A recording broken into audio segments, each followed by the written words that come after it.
how to protect yourself against scams specifically targeting retirees. Here with SPG Advisors, this is Tyler Lively, and over my last 10 years of working with retirees, it's been amazing how dedicated and I'll say ferocious the internet and cyber has been at trying to take away as much money as possible that you've earned and saved your entire lives. So today, again, I'm going to link in the description actually a fantastic document from Schwab titled Scam Definitions and Prevention Guide, because it is so important to be able to protect yourselves as much as possible against people trying to take away your money. Just recently, and over my past 10 years, there have been multiple times when people have fallen victim to scams. We're going to talk about a lot of different types of scams, but they typically will try to gain your affection or at least connection and then affection and then begin to ask for money. And it feels right to send these people money until it feels utterly wrong. And I've seen a couple of times where clients can send up to $100,000, $200,000, $300,000. And if you think about how long it took them to save that much money and then they give it away, that's how powerful these scams are. So we're going to talk about several of them today. The one that I've seen the most is actually that's called a romance or a love scam. And it typically happens within 2 to 3 months after a spouse passes away. It's right at that time where you're still unbelievably lonely and mourning and hurting, and someone will reach out to you on a text message, on any social media that you have, and try to begin to establish a relationship and a connection. And it always starts healthy, happy, fun, great, until, again, there is some point where they will ask you urgently for funding, where it's like, oh, I want to come and see you, but I'm in Florida and I need funds to be able to come visit you. Can you send me something? That minute that you send them funds for the first time, they're going to continue to ask and ask and ask and ask and ask and ask for more funds. And that's what's challenging is, again, they're so very good at gaining a connection and establishing affection that they will continue to ask. And sometimes, if it's not caught early and quickly, you will continue to send a ton of money. So there are some ways to protect yourself. Again, questions to ask yourself. This is directly from the Schwab document. Do I know the recipient of the funds and have I met them in person? The answer is no. Again, be circumspect. Did the recipient initiate the contact? Have they requested funds in the past? Was I told that there was an emergency or an urgent situation that caused financial need?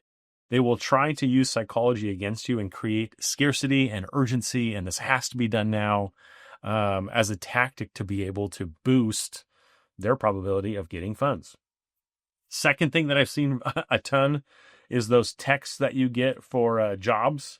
You know, like, oh, it's a remote job paying $500 a day and it's awesome and all we need is your social security number. Those are very clearly scams trying to siphon away and get your information away from you. But it's very powerful. You can also get phone calls and say, you have won the lottery. It's $1 billion. All we need is an address, social security number. You need your bank account information, And again, eventually it's a scam.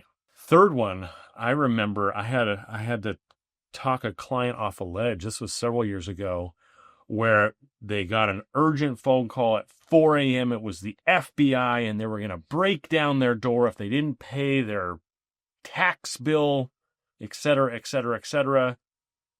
And so he urgently calls me right when I get in the office. Oh my gosh, the FBI is going to slam down my door. I'm going to be taken to jail. Tyler, what do I do? What do I do? And whoa. Al, talk me through it. What happened? Do. Phone call from the FBI. And I was like, Al, typically the FBI doesn't tell you they're going to break down their door. They just break down your door with a warrant and several. He's like, oh, that's right. That makes sense.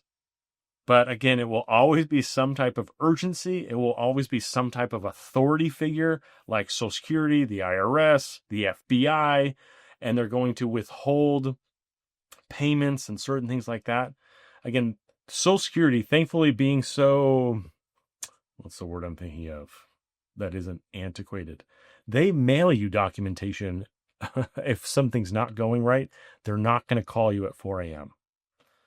Another one that's really, really targeted against seniors is tech fraud, tech scams. Oh, we see that you have a virus on your computer. We're here to help.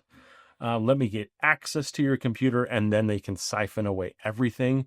Again, be very, very, very circumspect about who you let work on your computers or your phones, because nowadays we store everything on there, and that's another very easy way for people to be targeted and then to be taken advantage of.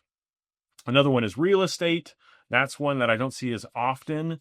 But business emails while you're working. Hey, this is the CEO of the company. I want you to do something. Send me a document, log into your bank account, something like that.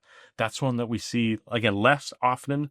The most ones that I see in my clients are targets for government scams, or again, the IRS, the FBI, or love scams, which again are during such vulnerable points, it's really hard to watch or see. And then we try to prevent and talk clients through, tell me where this person is and things like that. But it's fascinating to recognize. So the FTC data shows that consumers reported losing more than $10 billion to fraud in 2023. So it's that big of a problem, and that was in 2023, and it continues to be bigger and more money. So protecting yourself against cybercrime and against these scams is absolutely important. Talk to your financial planner about it, and try to get, again, as much information and protection and knowledge about how you can be targeted as much as possible. Another survey said that nearly 1 in 3 Americans report being a victim of online financial fraud or cybercrime. So 33%. That's amazing. So again, I hope that this video can be at least an education.